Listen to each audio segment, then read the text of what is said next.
ñun ñëpp contenu bii nii c'est pas gratuit da ngay fay xaalis bu bari pour mën a am contenu. Donc l'État du Sénégal subventionne à travers l'agence presse sénégalaise pour mën a ñu jox du contenu de manière gratuite aux autres entreprises de presse.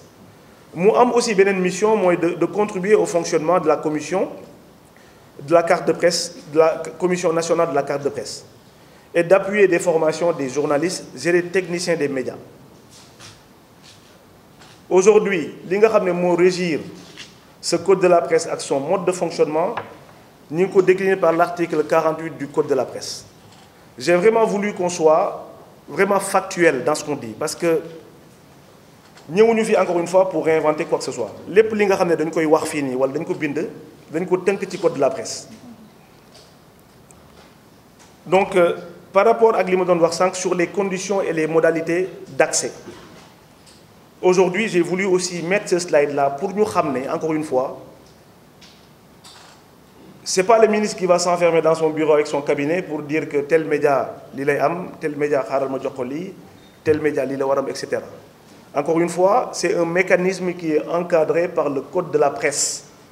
Ba aujourd'hui am nañu ñi nga xam ne tey par arrêté la ñu leen désigner pour ñu ñëw am cette prérogative avec des conditions bien définies, des conditions d'accès mooy ngeen gis ci suuf, c'est-à-dire l'employabilité, c'est-à-dire le respect de la convention collective, le versement des cotisations sociales, détenir la carte nationale de la presse, avoir aussi la qualité sur les contenus qu'on propose aux Sénégalais. yii yëpp dafa bokk ci ay critères yoo xam ne avec un système de notation qui permettra à ce que ñu ne kii kat remplir na remplir, etc. lu tax encore une fois ñu def ce slide là, c'est pour ça, c'est pour dire que encore une fois, parce que ñu bari dañuy ñëw ne la awma aide à la presse lan moo tax jox ñu, etc. C'est pas encore une fois le ministère et son cabinet qui vont s'enfermer pour distribuer de l'argent à leur guise. C'est bien encadré. Et que encore une fois ñii nga xam ne ñoom la ñu cité ci slide bi ñoom ñoo am cette responsabilité pour distribuer aide à la presse dans des conditions définies par le code, c'est-à-dire par la loi. Maintenant bu ñu xoolee la répartition du fonds, là on a voulu faire un focus sur l'année 2023 parce que aujourd'hui on a le tableau complet. Parce que moi, quand je suis arrivé au ministère et qu'on me demande de l'aide à la presse, l'idée première a été de demander à ce qu'on fasse un récap sur li nga xam ne mooy aide à la presse bi nga xam ne c'est de l'argent public encore une fois nan lañ ko distribuer depuis son existence. Su ngeen xoolee même sur le graphique que vous avez sur l'évolution, ñu ngi ko institué depuis 1996 mu amoon ay sommes yoo xam ne c'était pas important, mais quand on voit sur le graphique en termes d'évolution, depuis 2012 nous sommes passés quand même à 700 millions. L'État du Sénégal a consenti quand même de l'argent pour aider à la presse.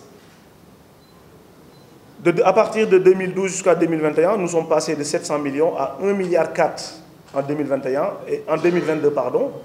Et 1,9 milliard en 23, excusez-moi. 1,9 milliard en 2023. Maintenant, bi ñu defee ce diagnostic-là, nous avons constaté qu'il y a une disparité.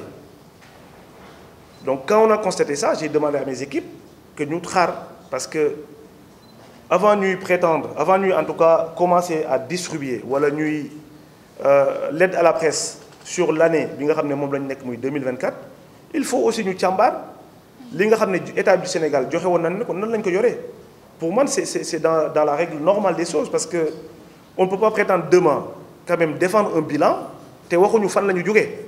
Donc la première chose à faire pour nous c'était de xool d'abord sur les 5 dernières années, au moins sur les 5 dernières années, avec les documents yi nga xam ne la direction interne, la direction de la communication mettre qu'on a à notre disposition, on essaie de voir kan moo jot lan nan lañ ko joxee, est-ce que les critères sont remplis, etc.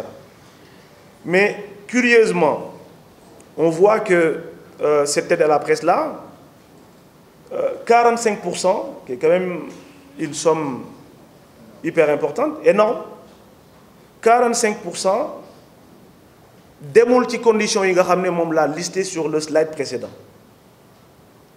45% des 1 milliard 900 millions, mais quand même une somme hyper importante, qui représente aussi ici dans ce slide 800 millions de francs CFA. Dougoul ci entreprise de presse. Les NILI, ça a servi de fonctionnement, d'autres pour des études, formation, etc. Donc, pourquoi je me suis permis tout à l'heure de vous lire les conditions? C'était pour vous ramener à ce slide-là. Pour Warne, encore une fois, nous avons bien fait de Tchambar, ce montant-là, nous l'avons distribué sur les années précédentes. Je n'ai pas voulu encombrer, mais aujourd'hui, quand on prend l'année 2022, je pense que ces montants de 800 millions-là, c'est 300 millions, 340 et quelques millions. Sur l'année 2021, pareil, on est à peu près sur ces montants-là. Donc,